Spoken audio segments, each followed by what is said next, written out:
Hey, fellow warriors, you did it once. I hope you'll do it again.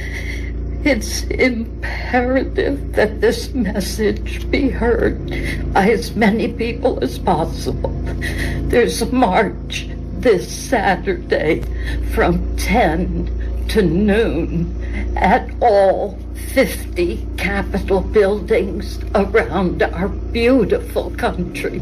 We need you all to come out and protest peacefully.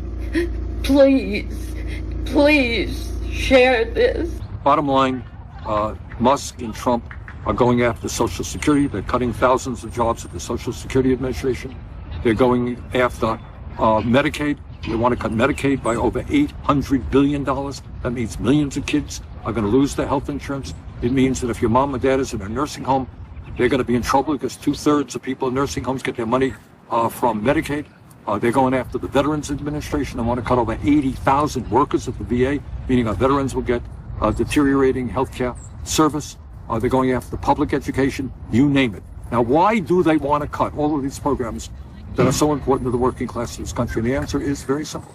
They want to give massive tax breaks to the richest people in America. When have you ever heard of a black farmer crying about it? Never. And you want to know why? Because they ain't never got no help in the first place. That's right. USDA's literally admitted to discriminating against black farmers. And literally black farmers have to sue, thousands of them, to get what white farmers are handed for free. And fast forward to today, all these farmers crying that they can't get no help. You see, black farmers, they've been struggling. Y'all just now feeling what they've been feeling for over 100 years. Black farmers, they used to own over 19 million acres of land. But guess what? Systematic racism, denied loans, shady politicians, and legal loopholes wiped them all out. Yeah. And now they're 1% of America's farmland.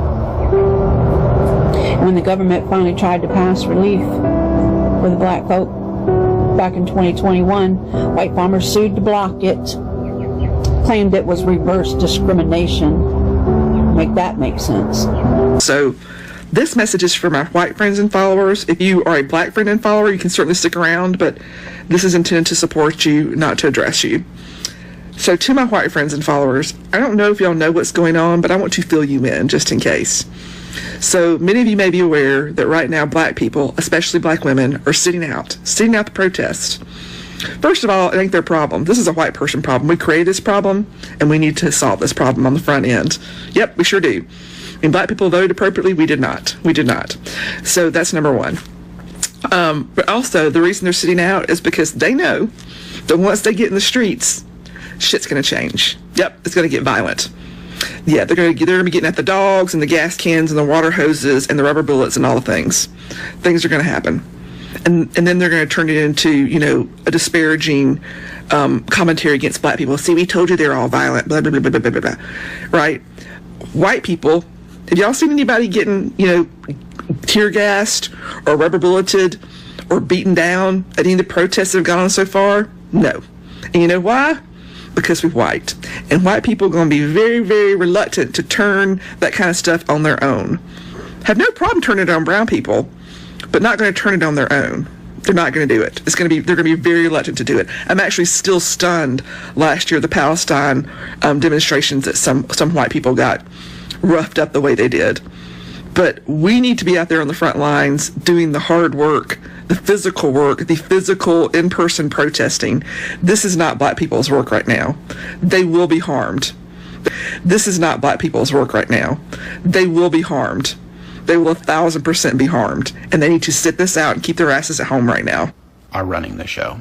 68% of the population either did not vote for Trump, did not vote in this cycle, or voted, for somebody other than Kamala. 68%. And this motherfucker is changing everything. I genuinely just don't even know what to do. I don't really have any good suggestions other than, I offered up the silent riot, which so many people have jumped on board with, and I know they're doing it. Our family's doing it. But I am so challenged by the people that have their head in the sand, the blatant lies and propaganda that are being spewed from the White House to the news, things that are not getting covered from the protests to the news, things that are not getting covered from the protests of our veterans to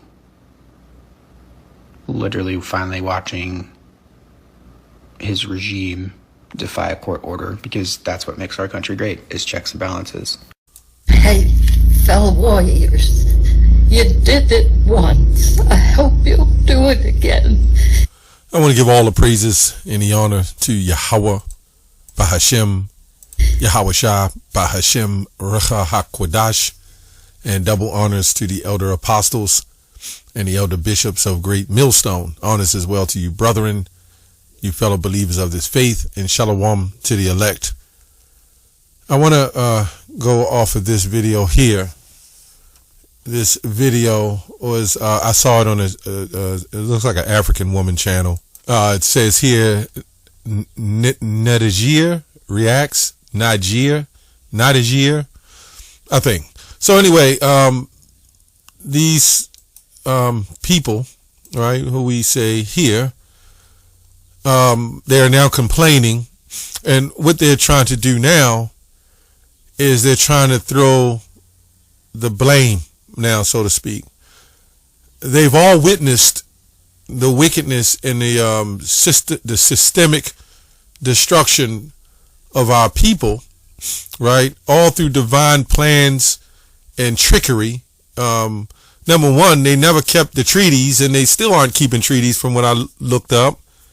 So we was doomed from day one, right? And these were curses from the Heavenly Father in Deuteronomy 28. This is how we know it is so relevant that we are the Hebrew Israelites, just because of what we see in the curses in these people here. They're telling you that you're under a curse. They're literally telling you that. So I don't understand how these black Christians, white Christians, whoever get together and say this doesn't fit us, when it absolutely fits us. So you mean to tell me Jesus, white Jesus, came to die on the sins, to shed his blood for us, that we will have mercy? And there was no mercy on us when you look at it. So there had to be a curse. And the mercy comes for him shedding his blood on the children of Israel entirety, right? How we all going to be saved in the end, right? Starting with his elect. That's where the mercy starts with. When we wake up, but even when we wake up, we understand the trials and tribulations that we're going to get. So we know that this is the truth. Why did the Messiah say in the last days these things shall happen? Right? Because it's prophetic. So the Christians will say, if it was already written, how is it prophetic? Well, it's because we see that they cut off the churches from speaking on things like this and linking it to the Bible, which they can anyway. But we can, and we'll go in the lesson and kind of go into that a little bit. But anyway, Ecclesiastes 3:15.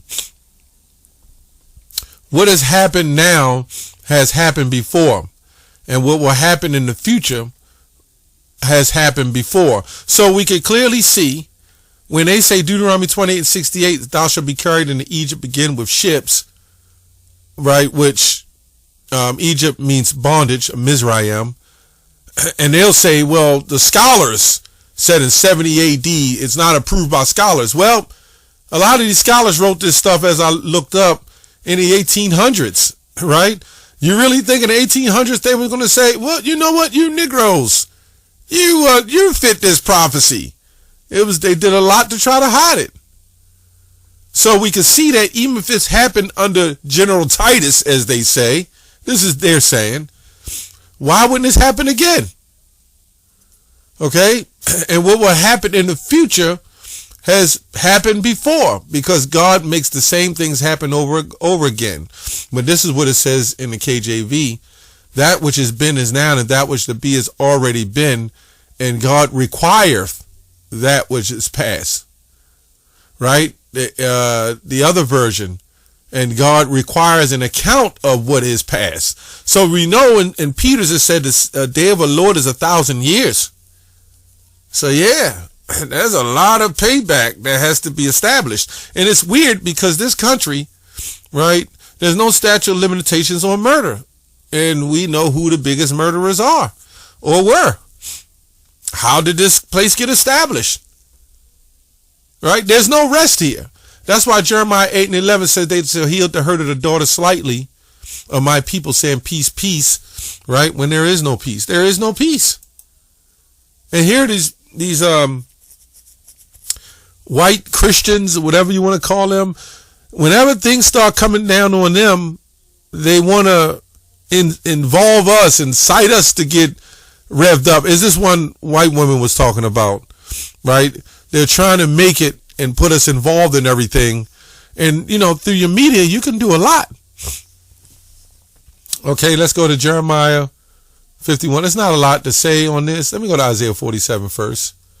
It says, come down and sit in the dust, O virgin daughter of Babylon.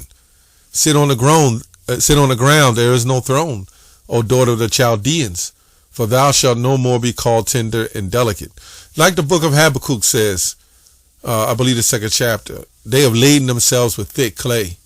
You've set up a stock market, right, under the children of Israel.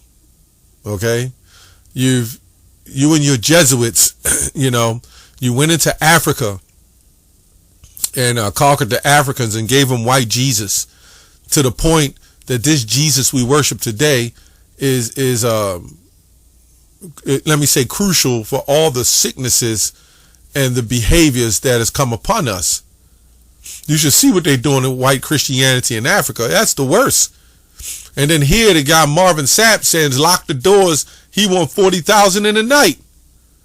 This is what white Christianity has done. And they've also told us Jesus came to save us, and now we don't need any laws. The laws is just done away with. That's the worst thing you could tell a group of people of a nationality and common origin. And this is why you have our people in all kind of religions, as Deuteronomy 28:48 says, thou shalt serve other gods, wood and stone. Thou shalt have a yoke of iron upon thy neck, Deuteronomy 28:48, until thou have been destroyed. You worship in Islam, we worship in Jehovah's Witness, we worship in Mormons, everything. And all this stuff come out the Roman Catholic Church during the time of the 1800s. Most of these religions come right out of there, which still fused off of going all the way back. But I'm just saying the religions that we see today, white plantation Christianity, comes out of the Roman Catholic Church along with Islam, right? Before the Christianity we know today, they were believers already, as the Christians would say, but they were believing in the true Messiah. They had many wives. They was practicing. Some of them was going off doing the sacrificing, right? So they was going off in different things, but they were still believing in their God. These people came and gave us a new Christianity, right? So that word wasn't originally there, but you know, it just means anointed. Okay, Acts 11:26 tell you that. But I want to stay on topic with this. Jeremiah 51 and 7. It says, Babylon has been a golden cup in the Lord's hand that made all the earth drunken. The nations, another word for nations is peoples. Nations can mean Israelites, it can mean just people in general. Here's just different peoples, right? The nations have drunken of her wine, therefore the nations are mad.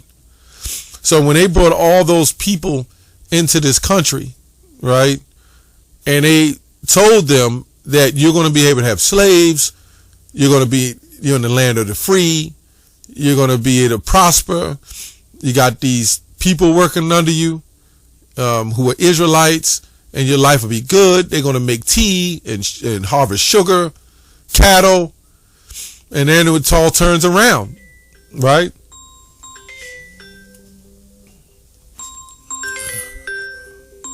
Salakia. So,